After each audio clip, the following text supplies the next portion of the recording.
রাগের বহিঃপ্রকাশ সাধারণ জনগণ আজকে মাদারীপুর জেলা আওয়ামী লীগের পার্টি অফিস সহ শেখ হাসিনা শেখ মুজিবের বিভিন্ন জায়গায় বিভিন্ন মুরাল সহ আজকে শেখ পরিবারের কোনো চিহ্ন বাংলার মাটিতে সাধারণ জনগণ রাখবে না।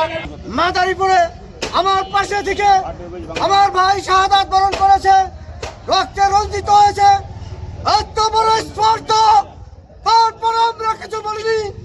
নতুন করে বিবৃতি দেয়, যত তাকে দুর্বলতা ভাববেন না, হয়তো তাকে দুর্বল পাবে না। তাই মাদারীপুরে এবং বাংলাদেশে শেখ হাসিনা রাষ্ট্র না রাখা যাবে না।